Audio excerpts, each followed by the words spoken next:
You made your choice, your majesty. By sunrise, you will have to live with mine.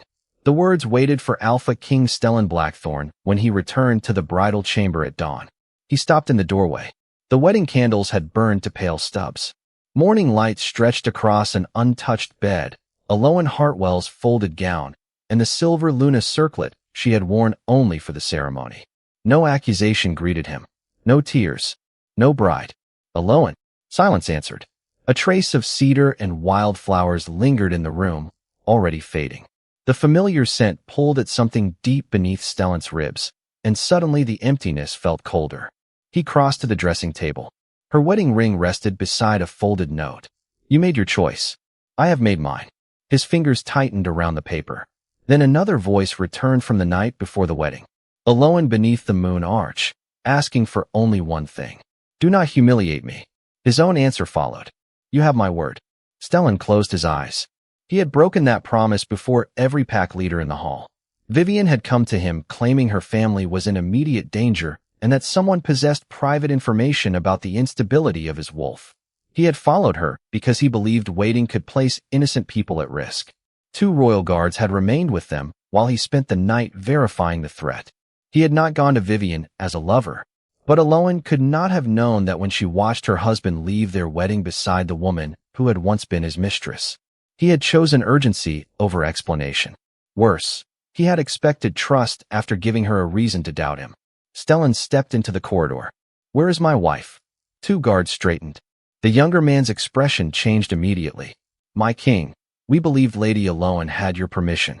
A cold pressure settled in Stellan's chest. Permission for what? To leave the palace. When? Before midnight. Before midnight. He looked back at the empty room. Aloan had not waited through the night for excuses. She had not remained beside the window hoping he would return. While the wedding candles were still burning, she had removed his ring and walked away. Close the gates, Stellan ordered. The words had barely left him before he stopped. His gaze fell again on her note. Closing the gates would turn Blackthorn into exactly what Aloan feared it could become. A beautiful cage ruled by a man who believed his authority gave him the final choice. No, leave them open. The guards exchanged a glance. Send riders along the eastern trails. Find her. Do not seize her. No one touches her or forces her back. Yes, my king. As they hurried away, an older sentry remained near the stairs. Unease showed plainly on his face. Speak, Stellan said. Lady Aloan refused a royal carriage. Stellan turned toward him. Did she take an escort? No. Then how did she leave? The sentry hesitated. On foot. Minutes later, Stellan stood at the rear boundary stone. Cold morning wind moved through miles of pine forest beyond it. There, Aloan's fading trail disappeared into the wilderness. The unfinished connection between them felt stretched thin across the distance. His instinct demanded that he follow. His guilt told him why she had run. For years, entire packs had obeyed when Stellan spoke. Borders opened at his command. Powerful alphas lowered their eyes when he entered a room. None of it mattered here. Aloan had asked him for dignity, and he had failed her.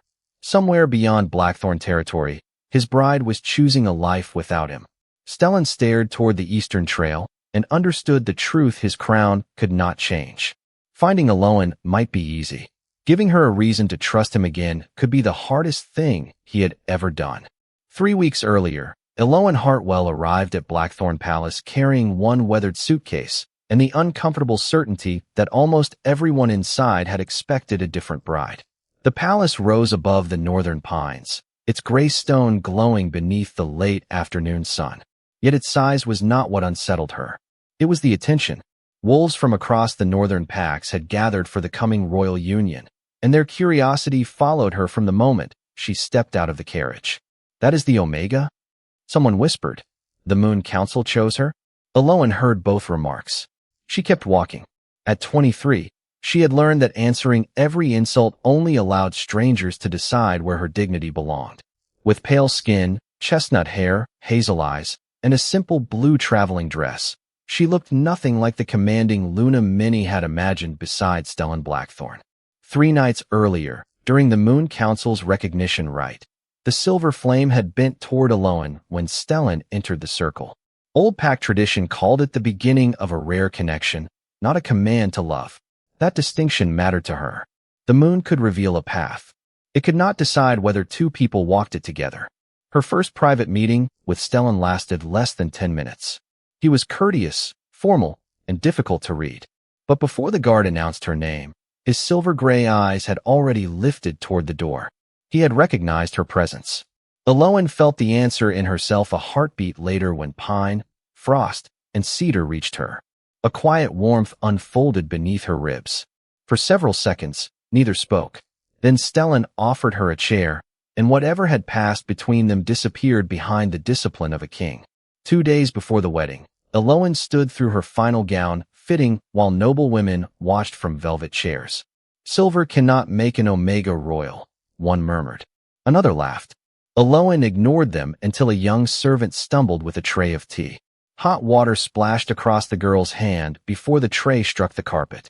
"Look what you have done," a noblewoman snapped. The servant went pale.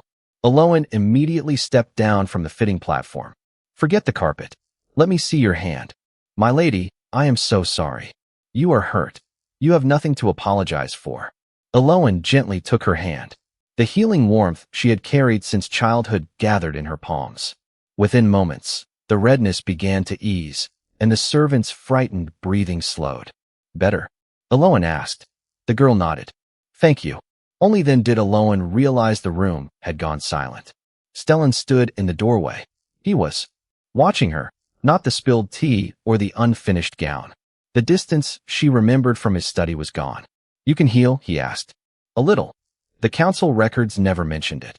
Eloan released the servant's hand. "Kindness should not need to be listed among my qualifications." Something softened in Stellan's expression. Respect, perhaps. Maybe curiosity. He stepped closer, and the familiar warmth beneath Eloan's ribs answered him. For one dangerous moment, she allowed herself to imagine that the council might have recognized more than political convenience.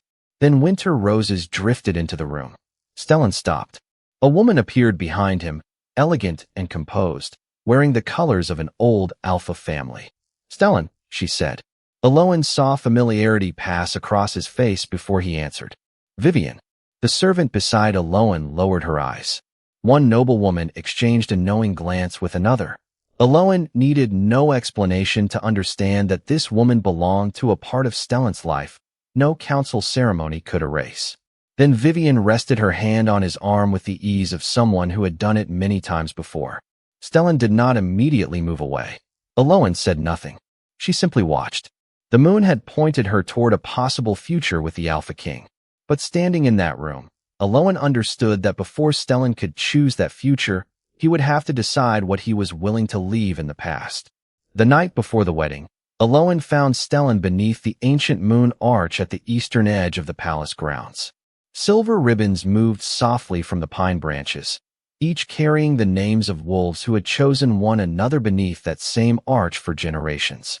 Beyond the boundary stones, the forest lay dark beneath a nearly full moon. Stellan stood at the stone railing, but he turned before Eloan spoke. Somehow, he always knew when she was near. "You should be sleeping," he said. "So should you." A faint smile touched his mouth. Kings are rarely given that luxury. Neither are brides with questions. The smile faded. Eloan stopped several feet away. During her weeks at Blackthorn, the strange recognition between them had grown warmer, more difficult to ignore. Sometimes she sensed him entering a room before she saw him. Sometimes his presence quieted her thoughts in ways she did not entirely trust.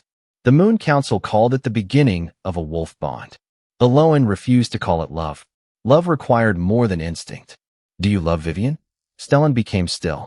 "Eloan, I would rather hear an uncomfortable truth tonight than discover one after I become your wife." His gaze shifted toward the forest.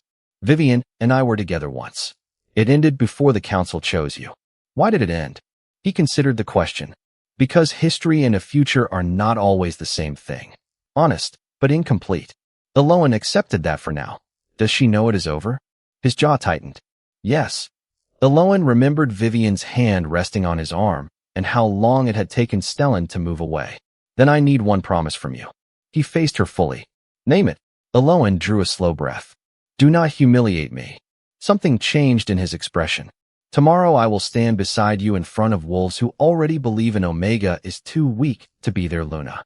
Let them whisper. Let them compare me to Vivian. I can endure that. She held his gaze. But I will not endure my own husband giving them a reason to believe I deserve less. Stellan stepped closer. You will have my respect. Even if your past asks for your loyalty? The question caught him. For several seconds, only the wind moved between them. Vivian once depended on me, he admitted. I learned young that when someone under my protection calls for help, I respond. Immediately, Aloan heard conviction in his voice, but also the flaw hidden inside it. And if protecting one person means disappointing another? Stellan looked at her. Then I make the choice that prevents the greater harm. Even if you make that choice alone. His silence lasted a heartbeat too long. Aloan understood then that Stellan believed responsibility meant carrying every decision himself. Perhaps that made him an effective king. She wondered what kind of husband it would make him. He reached for her hand, but stopped. Before touching it, waiting. Aloan gave a small nod. His fingers closed gently around hers. Tomorrow, he said, I will remember who I chose to stand beside. Warmth traveled through their joined hands. You have my word. The next evening, Aloan remembered those words beneath the Moon Council banners. The silver flame rose during their ceremony and bent toward their joined hands. A murmur swept through the gathered packs. Stellan's fingers tightened around hers, and for one hopeful moment Aloan believed trust might begin exactly this way. One promise, one choice, one hand refusing to let go. The feast followed beneath hundreds of candles. Music filled the great hall. Stellan remained beside her while pack leaders offered blessings. Then the doors opened. The scent of winter roses reached Aloan first. Vivian entered wearing crimson, the old pack color a former lover could wear to invoke a past claim before witnesses. The music faltered. Stellan went rigid. Vivian crossed directly toward them, but tonight there was no confidence in her face. Fear had replaced it. Stellan, she whispered, my family is in danger. Someone knows what is happening with your wolf. They gave me until midnight. Aloan felt his hand tense around hers. Vivian looked at him desperately. I need you to come with me. Stellan's old instinct answered before his voice did. Protect first. Decide alone. Aloan looked down as his fingers slowly began to loosen around hers. If you leave with her now, what am I supposed to be when you return? Aloan's question stopped Stellan before he could take his first step. The wedding hall had gone painfully quiet. Beneath the silver Moon Council banners, hundreds of wolves watched their new Luna stand beside the Alpha King, while the woman from his past waited in crimson. Stellan still held Aloan's hand. She could feel the tension in his fingers. Vivian's fear appeared genuine. Whatever threat had brought her here had shaken her badly, and Aloan understood why Stellan wanted answers. That understanding did not make his choice hurt less. Her family may be in danger, Stellan said quietly. Someone knows about the instability of my wolf. That information should never have left this palace. Then send your guards. I need to know exactly what she was told. Then ask her here. Vivian shook her head. I cannot. They warned me not to involve anyone else. Aloan watched Stellan's expression harden with responsibility. She remembered the moon arch. When someone under my protection calls for help, I respond.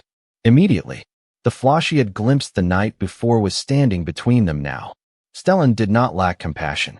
He simply believed that protecting others gave him permission to make every difficult choice alone. Aloan tightened her fingers around his. You promised me. His silver-gray eyes returned to hers. Recognition crossed his face. I know. Then stay. 2 words. No tears. No demand. Just a choice placed openly before him. For one suspended moment, Stellan did not move. The connection between them warmed, urging him toward the woman whose hand was still inside his. Aloan saw hesitation in his face and allowed herself one fragile breath of hope. Then Vivian whispered, Stellan, midnight. His gaze shifted toward her. Aloan knew before his fingers loosened. I have to verify the threat, he said. 2 guards will come with me. I will return as soon as I know her family is safe. Aloan looked at the empty space where his hand had been. And what am I supposed to tell everyone watching us? A whisper moved through the tables. Then another. Aloan caught amusement from one direction and pity from another. Wolves who had questioned the council's choice were already deciding what this moment proved. Stellan sensed it too. His alpha presence swept through the hall, and every whisper died. No one here will disrespect you, he said. Eloan looked around the silent room. You cannot command respect for me after showing them I come second. The words landed harder than anger. Stellan's face changed. Behind him, even Vivian lowered her eyes. Shame now mixed with the fear she carried. Stellan stepped toward Eloan. This is not what it looks like. Perhaps not. Her voice remained steady. But trust is what you were supposed to protect. The promise beneath the moon arch seemed to return between them. Stellan glanced toward the royal guards near the doors. He could send them. Eloan knew it. So did he. But years of deciding that responsibility meant personally answering every danger held him in its grip. I will come back, he said. Eloan's chest tightened. Then go. Eloan, if you truly believe leaving is necessary, go. But do not ask me to pretend your choice has no cost. He stood there another heartbeat. Then he ordered 2 guards to accompany him and followed Vivian toward the doors. At the threshold, Stellan looked back. Eloan remained beneath the silver banners, alone in ceremonial white. The doors closed. For several seconds, no one spoke. Then a small laugh escaped from somewhere near the rear tables. Eloan reached into her hair and removed the Luna circlet. She placed it beside Stellan's untouched cup. She would not give the room tears to remember. She completed the ceremonial toast. She thanked the moon elders. When the young servant she had healed approached with frightened eyes, Eloan even reassured her that none of this was her fault. Then she left the hall with her head high. Only when the bridal chamber door closed behind her did Eloan press a hand against the ache beneath her ribs. Her gaze moved to the folded shawl on the dressing table. Hidden beneath it was the letter the servant had brought her 3 days earlier. Until tonight, Eloan had intended to place it directly in Stellan's hands. Now she crossed the room and picked it up herself. Someone inside Blackthorn Palace already knew too much about the connection forming between them. And after watching Stellan walk away with Vivian, Eloan no longer knew who inside these walls she could safely trust. The letter felt different now. Not heavier exactly. More dangerous. Eloan stood alone in the bridal chamber while the last traces of wedding music drifted through the palace walls. 3 days earlier, the young servant whose hand she had healed had brought her the envelope in secret. The girl had found it beneath a chair outside one of the private council rooms moments after Vivian Crow walked away. I thought you should see it, she had whispered. Eloan had recognized Vivian's name and planned to place the letter directly in Stellan's hands. That plan belonged to a woman who had still believed trust was simple. She unfolded the page again. The message was brief. They know the Omega calms him. Keep her close until the bond strengthens. Then she becomes leverage. No signature. No explanation. No list of names. Just enough to confirm that someone inside Blackthorn Palace had been watching her relationship with Stellan. Eloan thought back over the previous weeks. During a tense meeting with visiting pack leaders, Stellan's control had begun to slip. His breathing changed. The room grew uneasy. Eloan had touched his wrist beneath the table, and within moments the tension left him. Another night, she found him alone on a balcony, struggling against the same restlessness. She had stood quietly beside him until his breathing steadied. Neither time had felt extraordinary. She had assumed the forming connection between their wolves was simply learning how to settle into itself. But someone else had noticed. Tonight, Vivian had appeared claiming that someone knew about Stellan's condition. Maybe she was part of the threat. Maybe she was trapped by it. Eloan could not know which possibility was worse. She looked at the wedding ring on her finger. Removing it should have been easy. Instead, her chest tightened as she slowly pulled the silver band free. The instinctive part of her resisted, still reaching toward the man whose presence had become familiar in only 3 weeks. Eloan closed her fingers around the ring. You may recognize him, she whispered to that quiet place within herself. But I still get to choose me. She placed the ring on the dressing table. Then she changed out of ceremonial white and put on the plain blue dress she had worn when she first arrived at Blackthorn. She took no royal jewels, no silver circlet, only her own money, an old cloak, and the letter. Before leaving, she wrote one sentence and placed it beside the ring. You made your choice. I have made mine. The servants' staircase was nearly deserted. Most of the palace remained distracted by the feast and the king's sudden departure. Eloan reached the kitchen passage before the young servant appeared from the shadows. Her eyes widened at the sight of the cloak. My lady, are you leaving? Yes. The girl stepped closer and lowered her voice. Then do not use the western road. I heard two wolves I did not recognize asking which gate the royal bride normally takes. Aloan's pulse quickened. The warning transformed uncertainty into decision. Thank you. At the rear gate, an older sentry moved into her path. My Luna, where is your escort? Please do not call me that tonight. His expression softened. Does the king know you are leaving? No. The sentry glanced toward the boundary stone. Under old pack tradition, an unfinished bond gave neither wolf the right to confine the other within pack territory. Even an Alpha King's bride could leave before the final bond was freely accepted. I can arrange a carriage, he offered. A royal carriage tells anyone watching exactly where I am. Then take a guard. Aloan shook her head. If someone inside this palace is involved, I cannot risk announcing where I go. The sentry did not like it, but he understood. He opened the smaller gate. Cold night air touched her face. Aloan stepped beyond the palace walls and followed the eastern trail beneath the moon. Nearly 2 miles later, she reached the first ridge. Blackthorn Palace glowed behind her through the trees.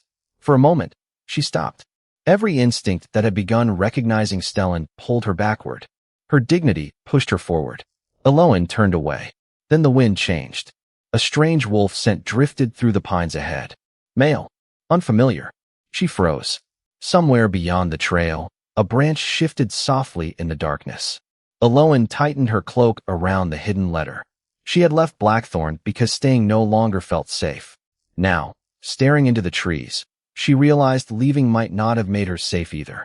By dawn, Stellan stood at the eastern boundary stone with Aloan's note folded tightly in his hand. Beyond him, miles of pine forest disappeared into the pale morning mist. Cedar and wildflowers lingered faintly near the trail, but the trace weakened. With every passing minute, his instinct demanded that he follow immediately.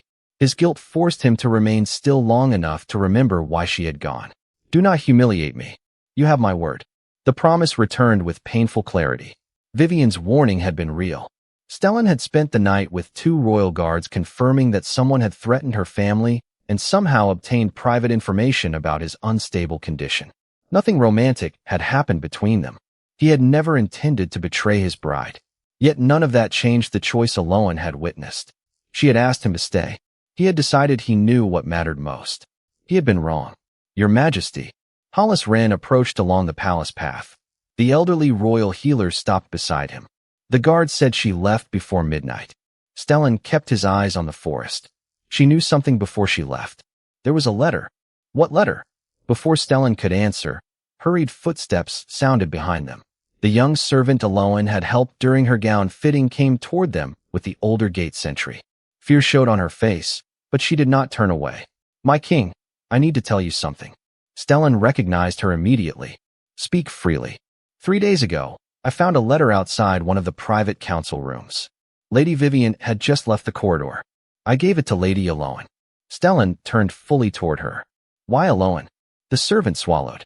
Because the letter mentioned an Omega, and because when I was hurt, Lady Aloan cared about me before she cared about her gown. The answer silenced him. Aloan had earned the girl's trust with one act of kindness. Stellan had possessed an entire kingdom's obedience and still failed to earn the same from his own bride. What did you read? Only one line. Someone knew Lady Aloan could calm you. Hollis's expression sharpened. Stellan noticed. You know something. The healer hesitated, then removed a small leather journal from his coat. Aloan came to me 2 weeks ago. She asked whether a forming mate connection could settle an alpha whose wolf had become unusually restless. Stellan opened the journal. Several entries recorded the same pattern. His worst moments eased whenever Aloan was near. Memory answered immediately, her fingers touching his wrist beneath the council table, her quiet presence beside him on the balcony, the tension leaving his body while she asked for nothing in return. She was worried about me, he said. Yes. Hollis watched him carefully. Before she had any reason to believe you would worry about her. Stellan closed the journal. That truth hurt more than accusation. Hooves sounded from the eastern trail. A guard rode into the courtyard and stopped near the boundary. My king, we found Lady Aloan's footprints beyond the first ridge. Stellan stepped forward. Was she alone? At first. About 3 miles from here, another set of tracks appeared near the trail. One wolf. They followed the same direction without crossing hers. Stellan's focus changed instantly. The unfamiliar wolves asking about the western road. The hidden letter. Eloan walking east alone. He did not need a council investigation to understand enough. Someone had been watching her. Prepare my horse. Hollis caught his attention before he turned away. When you find her, what will you do? Yesterday, Stellan would have answered without hesitation. Bring her home. Now the words felt like another broken promise waiting to happen. He looked down at Eloan's note. You made your choice. I have made mine. I will make sure she is safe. And then, Stellan folded the note carefully and placed it inside his coat. Then she decides. Minutes later, he crossed the eastern boundary with 4 guards behind him. He was not riding after a bride who belonged to him. He was following the trail of a woman who had every right to keep walking away. And if he reached Eloan before the stranger following her did, Stellan knew the hardest thing would not be asking her to return. It would be proving he had finally learned how to let her say no. Eloan smelled wood smoke before Willow Creek came into view. By then, morning had climbed above the eastern ridge, and every mile behind her seemed to have settled into her tired legs. She had barely rested. Twice during the night, the unfamiliar wolf. Scent had drifted across the trail. Never close enough to identify. Never far enough to forget. Whoever traveled through the forest had not approached her, but Eloan had stopped believing distance meant safety. The pines finally opened onto a weathered boundary marker carved with a crescent moon and the words Willow Creek Pack. She stopped several feet away. Entering another pack's territory without permission could turn refuge into another kind of danger. Eloan stepped into the open with her hands visible. 2 sentries emerged from a small guardhouse. The older wolf studied her carefully. Name and pack. Eloan Hartwell. I am asking for temporary shelter. His attention sharpened as he caught the trace Stellan had left on her clothes. You carry another alpha scent. The bond is unfinished. Eloan met his gaze. And I came here by choice.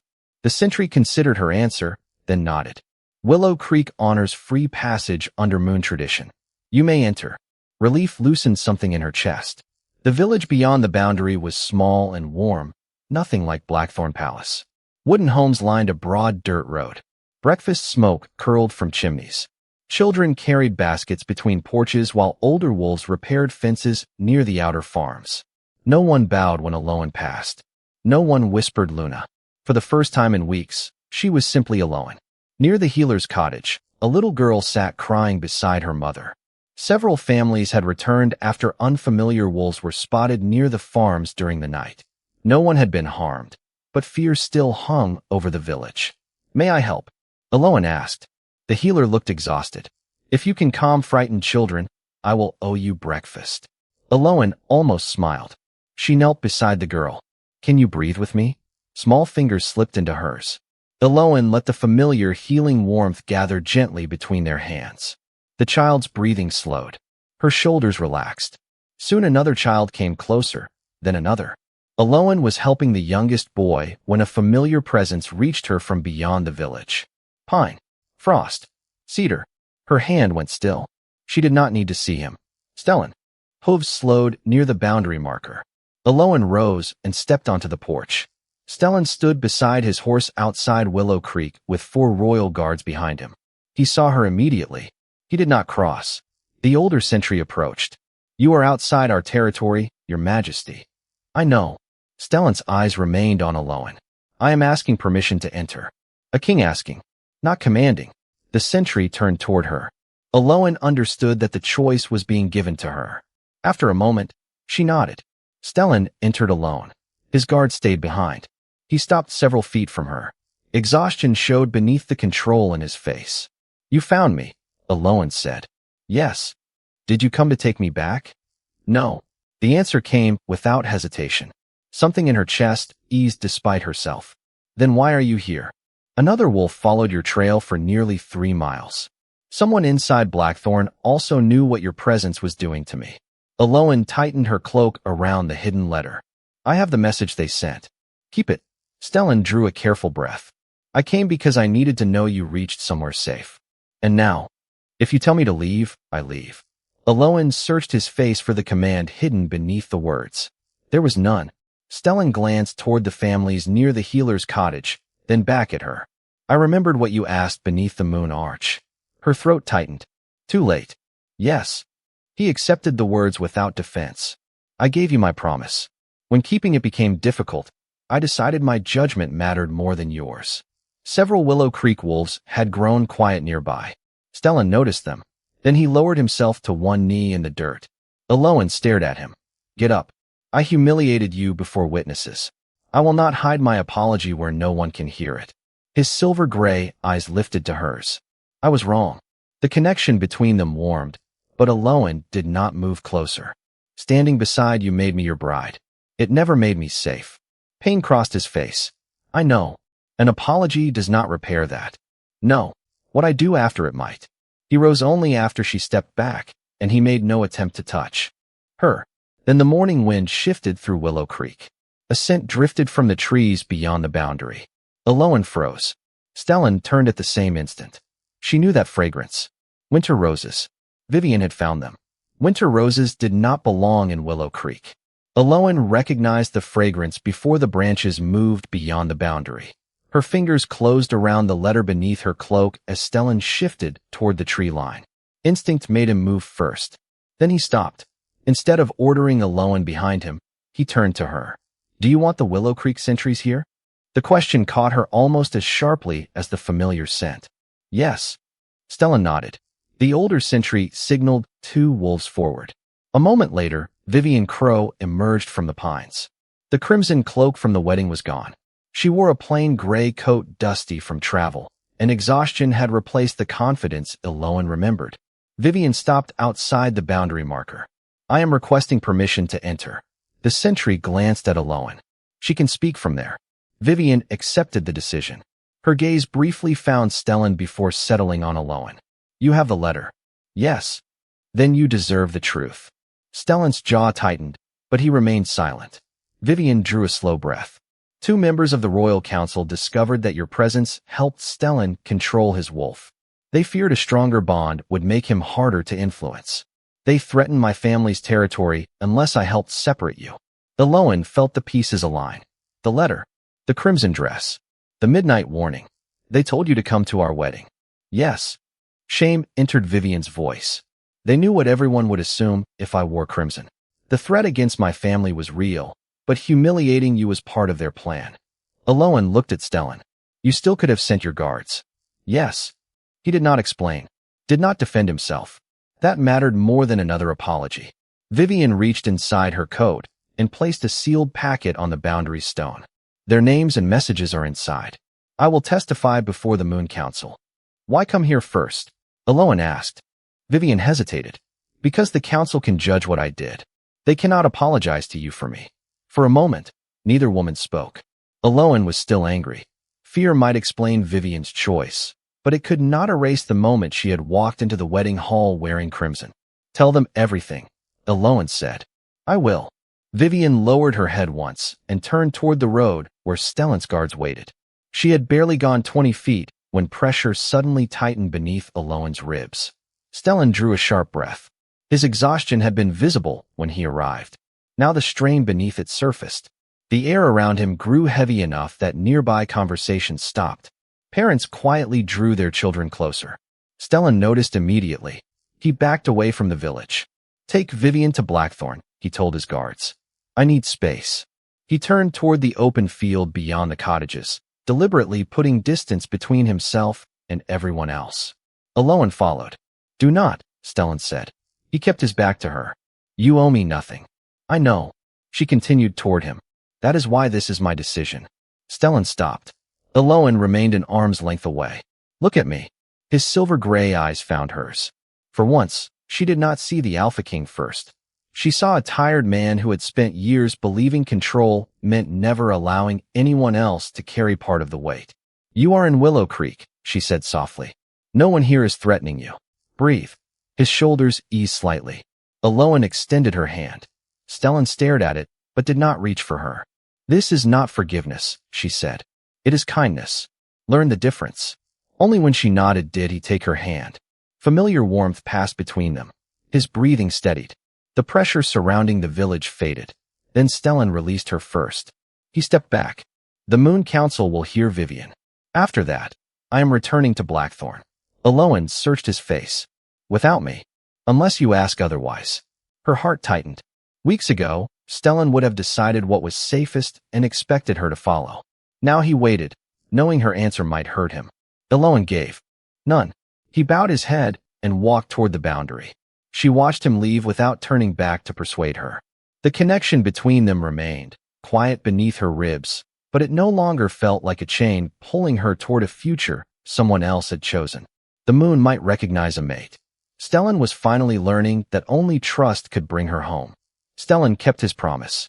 He left Willow Creek without Alolan, and when he returned to Blackthorn Palace, there was no bride beside him and no order waiting for anyone to bring her home. For a man who had spent most of his life solving problems through authority, restraint was harder than command. But this choice no longer belonged to him. 3 days later, Vivian stood beneath the Moon Council's silver flame and told the truth. The messages she carried named the 2 council wolves who had threatened her family and deliberately used Stellan's weakness to fracture his connection with Alolan. Under pack law, both were stripped of rank, removed from the council, and banished permanently from Blackthorn territory and its allied packs. Vivian faced consequences as well. Fear explained her actions. It did not erase them. She surrendered her place at court and left Blackthorn after giving the council everything she knew.